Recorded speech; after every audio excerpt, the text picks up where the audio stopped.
today outside the Palace Theatre in Manchester. Here we are. We have been invited out to the press launch for The Lion King, which is opening here on the 27th of October this year. We're super excited. There he is. He's part of the vlog too. So we'd just like to say thank you to the Palace Theatre and to Disney for inviting us to come and be part of this today.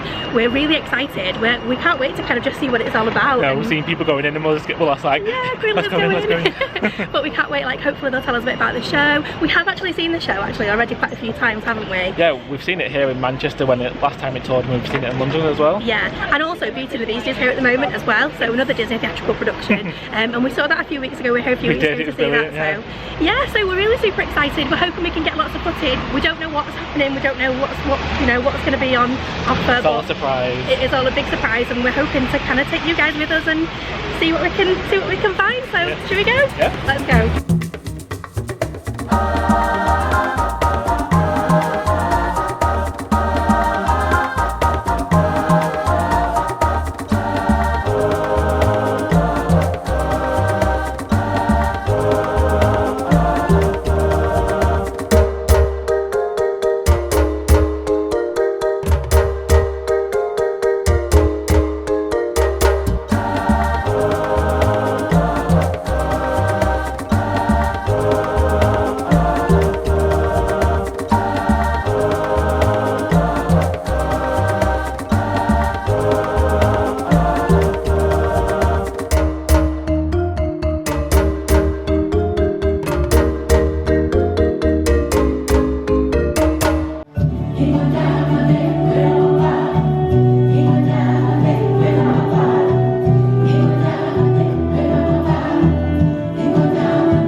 Theatrical put together its first Broadway musical, Beauty and the Beast, which happens to be here today as well. So, Mike Eisner, who was the head of Disney at that point, wanted to do a couple more musicals because it was going so swimmingly.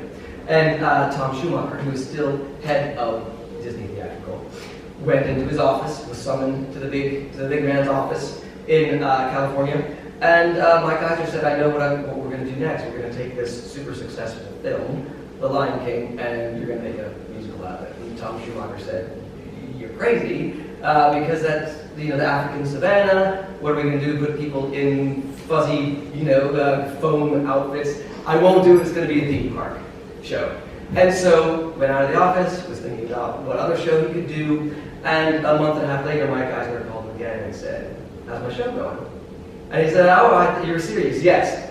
So he had to find a director, someone who can create all of what you see around here out of an animated feature. And so he took a huge risk on Julie Taymor.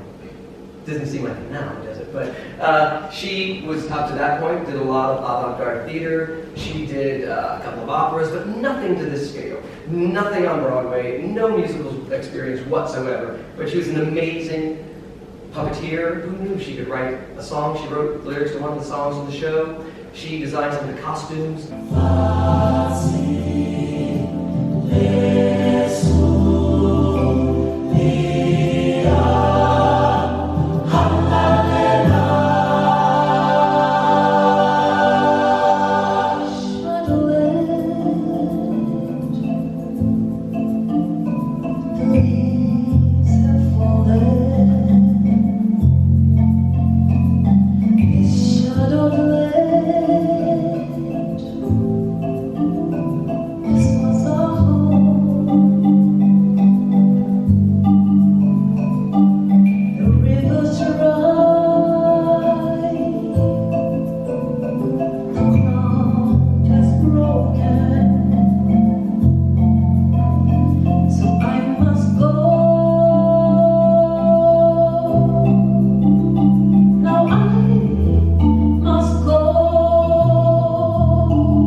I didn't actually train in musical theatre at all, and it wasn't the kind of thing I thought I was going to do with my life. I did an English degree, and I moved to London. I was working in an office and singing in a choir, and somebody posted in our choir WhatsApp group that Hamilton, the musical, was having open auditions.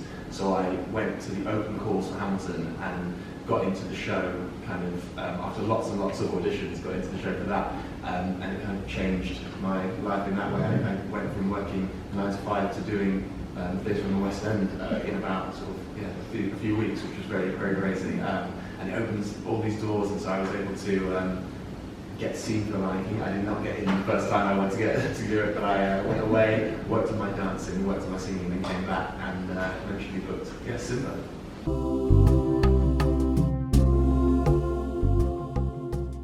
I think the thing that I love about Simba, and playing Simba, is subverting the things that people think about when they think about a Disney show. Simba's a Disney prince, and a lot of the time you kind of have this idea of a Disney show being a bit sort of fluffy or a bit kiddish, and these characters being very kind of one-dimensional. And Simba has so much vulnerability, and he has so much there are lots of really big, heavy emotions that he has to deal with, and I love kind of tapping into those and showing the sides of him that make him ironically feel more human, I suppose. I'm playing a lion every night, but it's like finding those human elements and then bringing that to life, so that when you do get to the final end, you really feel you've earned it.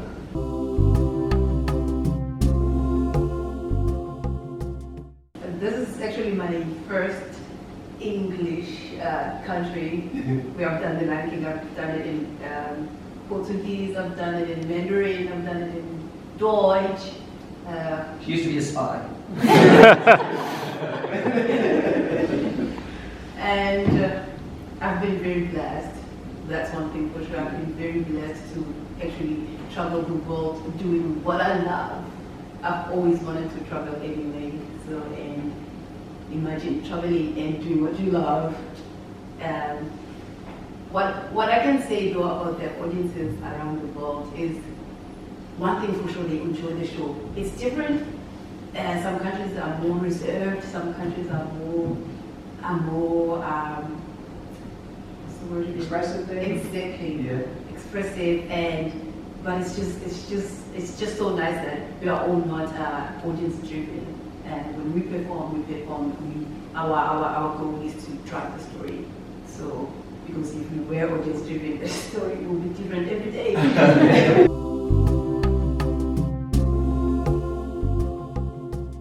She's not your typical princess. She's strong, she's a warrior, she's badass, she's king, she's boss. And they have a very cute relationship. Simba and Nala, when they were younger, they used to fight, and they would get into mischiefs together. They would fight, forgive each other, and of course Nala would win. And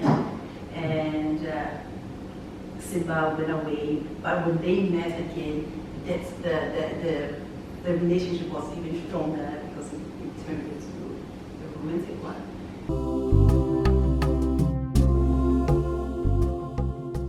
It's because of its life. The show has its own life, and the life that the show has, it gives what it is to the audience and to the performers as well.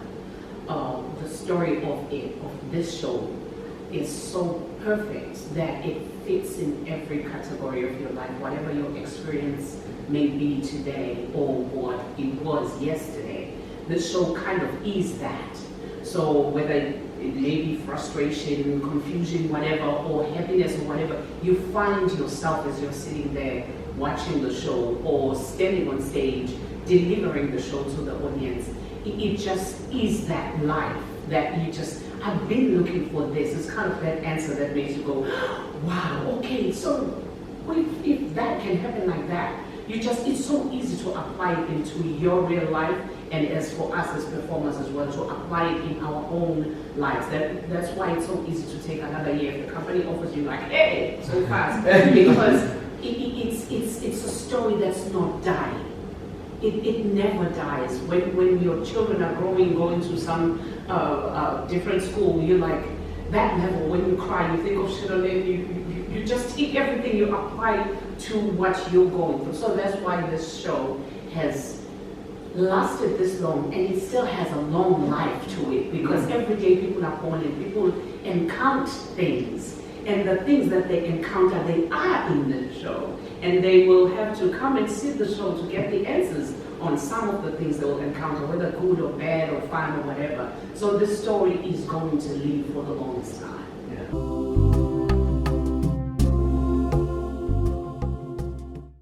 It's the most awesome thing ever. As a vocalist, you get to sing so like you're like, I don't get to sing anything else. This is it. This is it. And if you have walked and have done other shows and you got to sing whatever big numbers there in those shows, once you get to be given the song Circle of Life, you can't even fall asleep because you think of how big the song is and how powerful the song. I believe many vocalists, they think of Circle of Life, and once you sing the song, you can just go there and be like this, and they look at you kind of different because they know. We all know how big, even the words in the song, the lyrics in the song, you can't help but to know that what I'm singing now is bigger than anything I've sung before or I'm still going to sing. You know, it's just that song that is so alive. It's the whole show in one song. Yes, Yeah. in one song. You just get to tell the whole story in that one song. And even if it's not the story of the Lion King, if you think of it, you listen to it or you just say the words to yourself. Sometimes you just feel like, this song is talking about me. No, not to say the writer because they were talking about me. It's one of those songs. So it's really a blessing to be singing Circle of Life. I suppose he's the king's right-hand man, really. He's almost like a butler in the show, and he looks after the Pridelands as best as he can for Mufasa. But during the show, he's also asked by Sarabi to then start looking after the children, which he's not as good at, and ends up, sort of running around after young Simba and young Nala. But he's an incredible character to bring to life, and in the original movie, he was voiced by Rowan Atkinson, and so it's just a pleasure to be able to bring life to those lines again. It's very fun.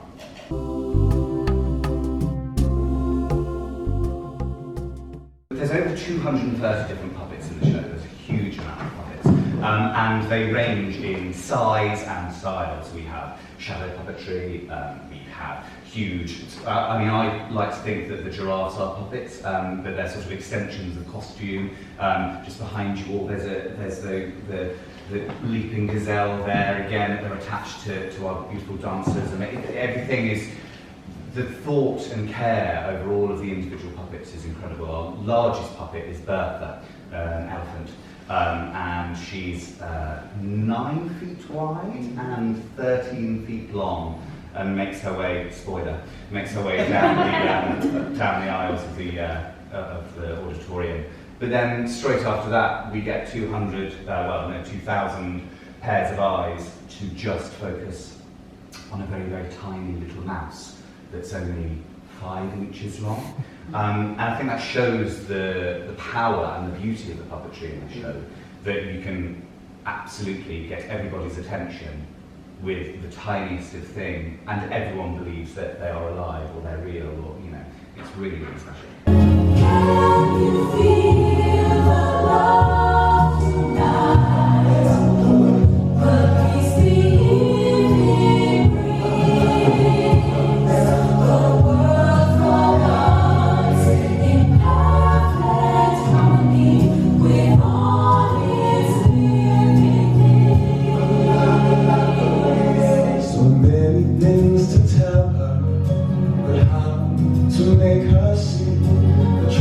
about my past, impossible. She turned away from me. He's holding back, he's hiding. But what? I can't decide. Why won't he be the king I know he is? The king I see inside. Can you feel the love tonight? As the evening brings, the world has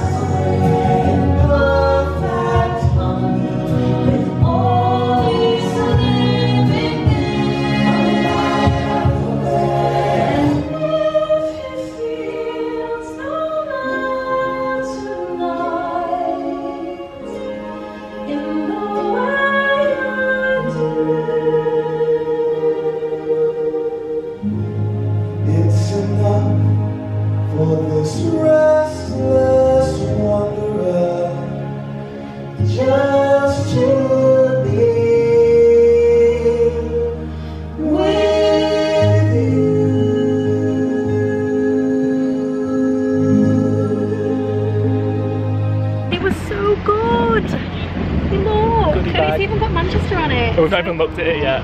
I feel like for me, like I cried like a few times. It's Yeah, the so. singing and the music, like It's always circle of life, isn't it? That gets you. I cried all the way through it. I cried in every Did you? single, I cried in Oh, all the okay. songs, yeah. It was so interesting.